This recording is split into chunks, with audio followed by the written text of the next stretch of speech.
আসসালামু আলাইকুম ওয়া রাহমাতুল্লাহি ওয়া বারাকাতুহু। যে যেখান থেকে ভিডিওটি দেখতেছেন সবাইকে জানাই মনের অন্তঃস্থল থেকে ভালোবাসা এবং অভিনন্দন।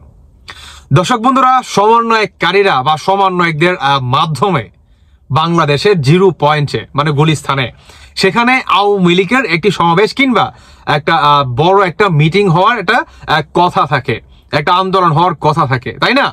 তো সেখানে বা সেই আন্দোলনকে ঘিরে অনেক মহিলা নেতাকর্মীরা কিংবা আপনার সাধারণ নারী তারা সবাই এখানে অবস্থান নেন, কিন্তু তাদের সাথে যে দুর্ঘটনা বা যে অত্যাচার, এমনকি ভাই তাদের শারীরিকভাবে আপনার কিভাবে যে তাদের অত্যাচার করা হয়, এটা কিন্তু বাংলাদেশের আপনার অনেক মিডিয়া আছে, কেউ কিন্তু এটাকে তুলে ধরতে আপনার আনতে পারেনি বা কেউ এই বিষয়টাকে নিয়ে কথা পর্যন্ত বলেনি। কিন্তু এই মুফাজ্জল ইসলাম স্যার তিনি এই বিষয়টাকে আপনার সামনে আনলেন। আপনি যদি এই ঘটনাটা মানে স্পষ্টভাবে এবং প্রপার ভাবে যদি আপনি দেখেন কিংবা শুনেন, তাহলে আপনার দুইটা চোখ কপালেও উঠে যেতে পারে যে এই জিরো পয়েন্টে এত বড় একটা দুর্ঘটনা হয়ে গেল, কিন্তু বাংলাদেশের মানুষ কেউ জানে না। এটা কিভাবে পসিবল? হ্যাঁ, এটাই পসিবল। চলুন তাহলে ভিডিওটা শুরু করি, তারপরে বাকি কথা বলি। প্রথমে মুক্তিযোদ্ধার কথাই বলি। একজন মুক্তিযোদ্ধা, বয়স্ক মানুষ, তাকে যেভাবে মারধর করা হয়েছে সেটা আসলে ভাষায় বর্ণনা করা সম্ভব না। বয়স্ক একজন মানুষ, এরকম কিছু বয়স্ক মুক্তিযোদ্ধাকে দেখলাম ভীষণ ভীষণ ভীষণ ভাবে মারা হয়েছে এবং মেরে ধাক্কাতে ধাক্কাতে তাদেরকে সরিয়ে দেওয়া হয়েছে। তারপরে আমাদের যুব মহিলা লীগের কিছু নারী নেত্রী সেখানে ছিলেন, তাদেরকে দোকানের ভিতরে এবং আশেপাশে ছিলেন তারা, যেটা আসলে আমরা আগে গিয়ে পৌঁছেছিলাম বিভিন্ন জায়গায়। ওনাদেরকে সেখান থেকে টেনে হিঁচড়ে বার করে বেধড়ক পিটানো হয়েছে। এক একজন নারীকে 50 জন, 60 জন, 100 জন পুরুষ কর্মী এবং তার সাথে কিছু নারীওকে আমরা দেখেছি এবং ন্যাক্কারজনক ভাবে রাস্তায় ফেলে কাপড় ছিঁড়ে রক্তাক্ত করা হয়েছে। এবং এই নির্যাতনটা আমার মনে হয় যে আমরা দীর্ঘ সময় রাস্তায় দেখিনি। আমাদের মানে এটা ভাষায় প্রকাশ করার মতো না। এবং এর মধ্যে 7 জনকে যেভাবে মানে মারধর করা হয়েছে, তার মধ্যে 4-5 জনের অবস্থা বেশ খারাপ। মারধর করবার পর যারা মারধর করেছে তাদের কিন্তু কিছু হয়নি। এই নারীদেরকে মারধর করে মানে অশালীন অবস্থা তৈরি করে কাপড় চোপড় ছিঁড়ে ন্যাক্কারজনক পরিস্থিতির পর পুলিশের গাড়িতে করে থানায় নিয়ে যাওয়া হয়েছে অ্যারেস্ট করে। অ্যারেস্টের কারণ কি দেখানো হয়েছে সেই বিষয়ে কি আপনি কিছু জানেন? কারণ যেটা তখন বলছিল যে কেন আসছিস তোরা এখানে, কিসের নূর হোসেন দিবস, ফ্যাসিস্ট গভর্নমেন্ট। কিন্তু এটা কি গ্রেফতারের কারণ? এটা তো গ্রেফতারের কারণ নয়। না, আমি বলছি যে এগুলো তাদের ভাষা ছিল, কেন তোরা আসছিস, তোরা নিষিদ্ধ, তোরা এখানে কোনো সমাবেশ করতে পারবি না। এর চেয়েও নোংরা ভাষায় বলছিল। আমি ভাষাগুলো মানে সভ্যতার স্বার্থে আমি বলছি না। এবং এই নারীদেরকে তুলে নেওয়া হলো, তাদেরকে অ্যারেস্ট দেখানো হলো। আমার যে যত কথাটা আমি বলতে চাই সেটি হচ্ছে, এটা তো শুরু হয়েছে 5 তারিখ। ধরেন 0 পয়েন্টে আমরা গেছি, আপনি যেটা বলছিলেন যে করতে পারলাম না আমরা, এবং তারপর আমরা 3টা পর্যন্ত অপেক্ষা করেছি যে আমরা সমাবেশ করব, আমাদের মিছিল আসবে। কিন্তু আমরা দেখলাম আমাদের জায়গায় জায়গায় আমাদের নেতা কর্মীদেরকে যেভাবে মারধর করা হয়েছে, যেভাবে অ্যারেস্ট করা হয়েছে, যেভাবে পিটানো হয়েছে, এবং আমার চোখের সামনে আমি নিজে উইটনেস। আমি জিপিওর পিছনে ছিলাম, একটা ছেলেকে প্রায় 100-150 লোক মিলে যেভাবে মব কিলিং, যেভাবে তাকে মেরে ফেলে রাখা হলো। এবং আমরা তার মধ্যে জেনে গেলাম যে এখানে লাশের রাজনীতি করছে তারা, এবং সেই ধরনের সোশ্যাল মিডিয়াতে তাদের সে ধরনের তারা লিখেছে যে রামদায় শামদে, লিক পিটা লিক কোপা। এবং আমরা দেখেছি যে তাদের যে আয়োজন, তারা যে চেষ্টা করছিল 32টা সংগঠন মিলে, সেখানে তারা কিন্তু অনেক মানুষ এসেছে তা কিন্তু না, কিন্তু তাদের যে মানে সেখানে যে ঘৃণ্য প্রচেষ্টাটি ছিল সেটি হচ্ছে জুলাই আন্দোলনে তারা যে মেটিকুলাসলি যে ডিজাইন করে যে লাশের রাজনীতি করেছিল, তারা আবারও চেষ্টা করেছিল বাংলাদেশ আওয়ামী লীগকে 10ই নভেম্বরের এই বিক্ষোভ সমাবেশ নূর হোসেন চত্বরে আমাদেরকে আরেকটি লাশের রাজনীতির ফাঁদে ফেলতে চেয়েছিল তারা। আমরা ওখানে মিছিল করতে যাব এবং তারপর তারা লাশের রাজনীতি করবে, এবং সেই দায়ভারটা বাংলাদেশ আওয়ামী লীগের ঘাড়ে পড়বে, আমাদের নেতাকর্মীদের ঘাড়ে পড়বে, আমাদের নেতার ঘাড়ে পড়বে, আমাদের মাননীয় প্রধানমন্ত্রী শেখ হাসিনার নির্দেশে যেহেতু আমরা এই সমাবেশটি ডেকেছি, কাজে উনার ঘাড়ে পড়বে। বাংলাদেশ আওয়ামী লীগ লাশের রাজনীতি করতে চায় না, শেখ হাসিনা লাশের রাজনীতি চায় না, এবং যার জন্য লক্ষাধিক আওয়ামী লীগের কর্মী ঢাকা শহরে উপস্থিত থাকা সত্ত্বেও আমরা কিন্তু শেষ মুহূর্তে মিছিল না করে, সমাবেশ না করে আমরা ফেরত এসেছি। অনেকেই বলছে 0 পয়েন্টে আওয়ামী লীগের 0 পারফরমেন্স। না, আওয়ামী লীগ লাশ নিয়ে খেলা করতে চায়নি। জুলাইতে তারা যেটা করে, আবু সাইদ মুগ্ধকে লাশ যেভাবে রাজনীতিতে মানুষের সামনে যে ফাঁদটা ফেলেছিল, আমরা চাইনি আর কোনো আবু সাইদ বা মুগ্ধের লাশ পড়ুক। এবং সে কারণে আমরা আমাদের 0 পারফরমেন্স যদি কেউ বলে থাকে আমরা পারিনি, ঠিক আছে, আমরা সেটাকে মেনে নিচ্ছি। কিন্তু আমাদের নেতাকর্মীরা, আমরা চাই না যে আমরা মাঠে নামবো আমাদেরকে উদ্দেশ্য করে কেউ কারো লাশ ফেল। তবে হ্যাঁ, আমাদের নেতাকর্মীরা কালকে যে পরিমাণ মারধরের শিকার হয়েছে, যে পরিমাণ অ্যারেস্ট হয়েছে, এবং আপনি নিশ্চয়ই জানেন 191টি প্লাটুন বিজিবি সারা বাংলাদেশে মোতায়েন করা হয়েছে, এবং যে পরিমাণ সাজোয়া যান, পুলিশ এবং সবাই যেভাবে, এবং 32টি সংগঠন যেরকম প্রস্তুতি নিয়ে রাস্তায় নেমেছিল, আমাদের মনে হয়েছে যে দেশের মানুষের স্বার্থে, এবং শেখ হাসিনা বঙ্গবন্ধু কন্যা চাননি গণতন্ত্র পুনরুদ্ধার করতে গিয়ে, বিক্ষোভ সমাবেশ করতে গিয়ে কোনো লাশের রাজনীতি হোক, কোনো লাশ পড়ুক, কোনো নেতাকর্মী মারা যাক, কিংবা নিরীহ কোনো মানুষ আবার এরকম আবু সাইদের মতো, মুগ্ধের মতো মানে তাদের মৃত্যুকে নিয়ে যেন আবার কোনো পলিটিক্স কেউ না করে। সেজন্য আমরা ফিরে আসতে বাধ্য হয়েছি। কিন্তু আপনি কিছুক্ষণ আগে বলেছেন যে আপনি সেখানে গিয়েছেন, আপনি তো একজন পরিচিত ব্যক্তিত্ব, আপনাকে আক্রমণ করেনি? কারণ আমি সেখানে বোরখা পরে, একদম মানে A to Z মাথা থেকে পা পর্যন্ত বোরখা পরে ঢেকে, এমন ভাবে আমি ওখানে ছিলাম রাস্তায় মানুষের সাথে, যেখানে মহিলারা জিপিওর পেছনে বসে থাকে, কাস্টমাররা, সেভাবে আমি বসেছিলাম। এবং যখন জিপিওর ভিতরে ঢুকে একটা ছেলেকে নির্মম ভাবে মারলো 100-150 মানুষ, তারপরে ওরা মোবাইল চেক করা শুরু করলো, তখন আমি ওখান থেকে পেছনের গেট দিয়ে বেরিয়ে আসতে বাধ্য হয়েছে। এবং আমি যখন বেরিয়ে আসছি তখন আমার কাছে মনে হচ্ছিল যে আমি যে বেরিয়ে আসতে পেরেছি, এবং আমার সাথে 1-2 জন ছিল, আমরা যে বেরিয়ে আসতে পেরেছি সেটা আমাদের সৌভাগ্য এবং আল্লাহর বিশেষ রহমত। আপনি কি মনে করেন আপনাকে যদি তারা চিনে ফেলতো তাহলে আপনার উপরে আক্রমণ করতো? আমার বোরখাও ফেরত আসতো না। আমি তো অনেক পরের কথা, মানে আমার বোরখার টুকরাও ফেরত আসতো না। কারণ আপনারা সবাই দেখেছেন যে আমাদের একজন যুবলীগের একজন নেত্রীকে যেভাবে মেরেছে, যেভাবে কাপড় চোপড় ছিঁড়ে ফেলেছে, যেরকম পর্যায়ে নিয়ে গেছে, যেভাবে 50-100 জন মিলে মেরেছে, তো আমাকেও যদি 50-100 জন ঘিরে ফেলতো আমাকে, আমি কি করে বেঁচে আসতাম? আমি ঠিক এই কাছাকাছি এক্সপিরিয়েন্স তো আমার 14ই আগস্ট হয়েছে। এখন আমাকে অন্ধকারে ওই 32 নম্বরের সেই খালের দিকে অন্ধকারে নিয়ে গিয়ে পিটানো হয়েছিল, এবং যে ক্যামেরাম্যান ছিল তাদেরকে ধাক্কা দিয়ে বের করে বলেছিল যদি কোনো ফুটেজ দিস তো চ্যানেল জ্বালিয়ে দেওয়া হবে। তো এখন এরকম করে আমাদের নারী নেত্রীদেরকে মারা হয়েছে। আর আমি যদি ওখানে আমাকে যদি দেখে ফেলতো, আমি তো যেতাম আমার সাথে ওখানে ভাঙচুর আরো অনেক কিছু ঘটতো। তো আমাদের অনেক নেতাকর্মী টুকটাক আঘাতপ্রাপ্ত হয়েছে, যারা মানে লুকিয়ে আসতে পেরেছে, যারা রাস্তায় পড়ে গিয়েছিল তারা কেউ অক্ষত ফেরত আসতে পারেনি। এখানে আরেকটা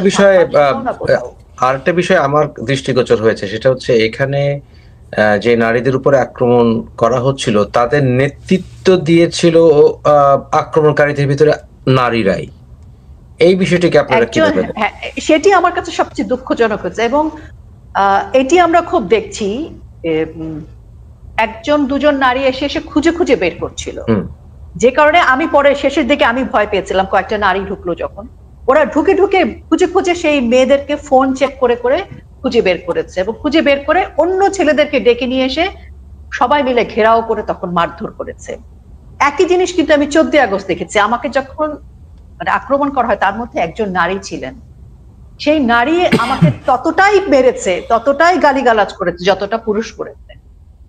তো এই যে কিছু নারী অন্য নারীকে মারছে, রাজনৈতিক প্রতিহিংসা চরিতার্থ করছে, এই নারীর পরিচয় আমি জানি না, কিন্তু আমার কথা হচ্ছে যে রাজনৈতিক প্রতিহিংসার জায়গায় যখন নারীর প্রতি আঘাত আসে, সেটা আসলে প্রকারান্তরে কিন্তু কোনো রাজনৈতিক জায়গা থাকে না। বাংলাদেশের নারী তখন ভুলুণ্ঠিত হয়। আমি আপনাকে একটা ছোট্ট হিসেব দেই, যেটা সকলেই জানে, কিন্তু আমি হিসাবটা বলি। 5ই আগস্টের পর থেকে আজকে 10ই নভেম্বর পর্যন্ত একদম ডকুমেন্টেড ভাবে 28 জন নারী ধর্ষণের শিকার হয়েছে, যেটা তথ্য আছে প্রথম আলো সহ সব জায়গায়, কিন্তু অপ্রকাশিত তথ্য যারা কোথাও মানে থানা বা কোথাও মামলা করেনি বা কোথাও কাউকে বলেনি, এরকম 54 জন নারী ধর্ষিত হয়েছে। কাদের দ্বারা?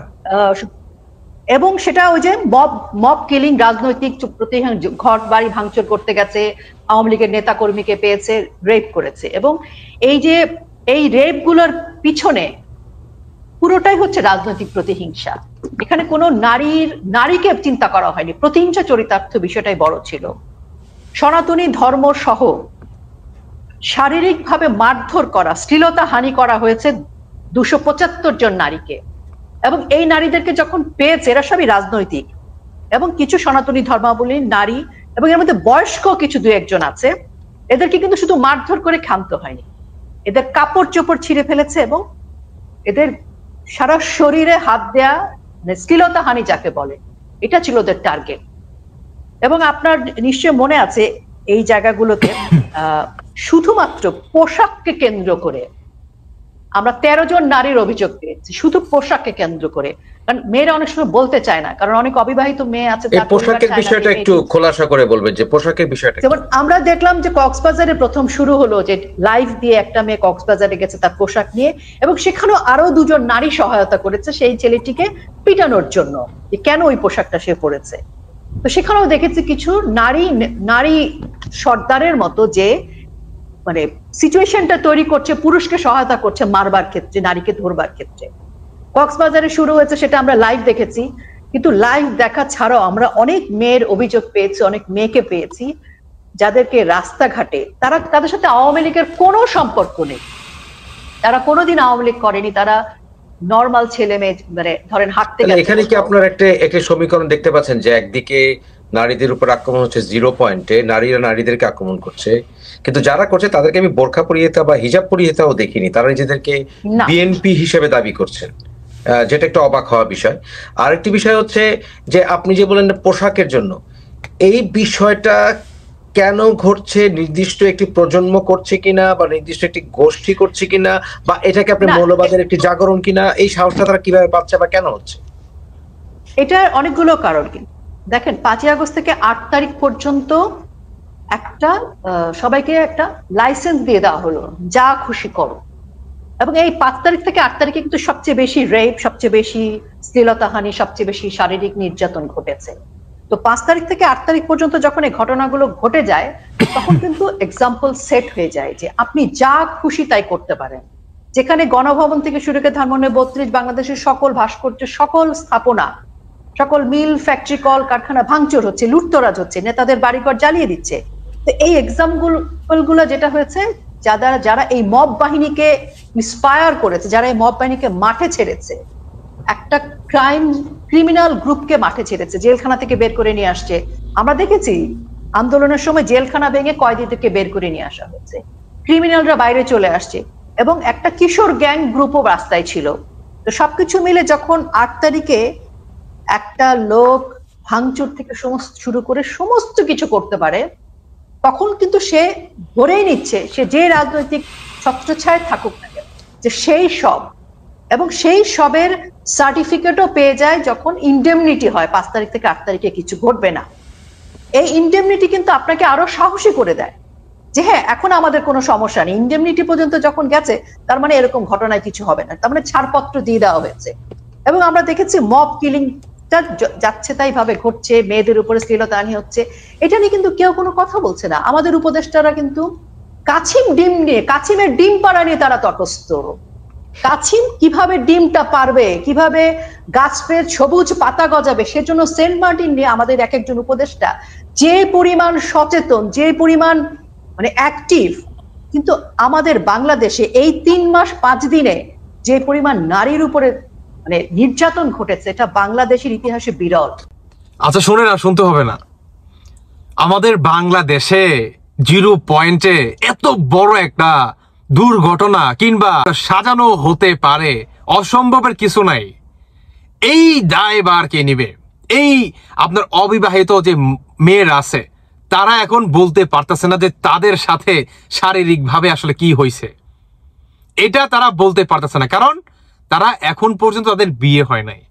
এই সমস্ত মেয়েদের কিংবা নারীদের যে মানে আপনার এত বড় একটা তাদের জীবনের দুর্ঘটনা হয়ে গেল ভাই, এটার দায়ভার কে নেবে? হ্যাঁ, এই ঘটনার সাথে কি সমন্বয় একটা কি জড়িত না? হ্যাঁ, তাদের মাধ্যমে কি ওইখানে হাজার হাজার মানুষ যায়, আপনার যায় নাই? তাদের মাধ্যমেই গেছে। এটা কখনোই বিএনপির দ্বারাই সম্ভব না। কারণ বিএনপি বর্তমান এখন পর্যন্ত আওয়ামী লীগ যাতে নির্বাচনে আসতে পারে, বিএনপি কিন্তু এটা নিয়ে কথা বলতেছে। ইতিমধ্যে সবাই আপনারা জেনে গেছেন বিএনপি লড়তেছে আওয়ামী লীগের জন্য বর্তমান। যাই হোক, আমি সেই প্রসঙ্গে কথা বলতে চাই না। আমি বলতে চাই এই সমস্ত নারী যারা নাকি তাদের জীবনের মানে সবচেয়ে মূল্যবান জিনিস, তাদের যৌবনের ইজ্জত হারালেন, এই ইজ্জতটাকে কে ফিরে দিতে পারবে বলেন? এটার দায়ভার কে নিবে? এই সম্পূর্ণ বিচার কি বাংলাদেশে হওয়া দরকার না? এই নারীদের যে ইজ্জত হারালেন, তাদের যে এভাবে আপনার মানে কি বলবো ভাই, মুগ্ধা আসে না, তাদের মানে কুত্তার মতো যে তারা ঝাঁপিয়ে পড়ে, এটার বিচার কি বাংলাদেশে হবে না? আমি জানতে চাই, নাকি হবে না? এক স্বৈরাচার কি খালি শেখ হাসিনাই ছিল? হ্যাঁ হ্যাঁ ভাই, আমি আপনার সাথে সহমত, শেখ হাসিনা স্বৈরাচার ছিল, কিন্তু আপনারাও তো স্বৈরাচারী করতেছেন ভাই। কি করতেছেন না স্বৈরাচারী? এটাকে কি বলে? হ্যাঁ, এইটাকে কি বলে? এইটার বিচার বাংলাদেশের মাটিতে হবে কিনা আমি জানি না ভাই। সত্যি আমার আসলে কিছুই বলার নাই। এইরকম না জানি আরো বাংলাদেশের আনাচে কানাচে কত নারী তার জীবনের ইজ্জত হারাইছে। এটা শুধু মানে বর্তমান লুকায় আছে, প্রকাশ্যে আসেনি। প্রকাশ্যে তো আসছে মতো হাতে গোনা কয়েকজন। জানি না, আল্লাহু আলাম। আপনাদের ব্যক্তিগত মতামত জানিয়ে যাবেন।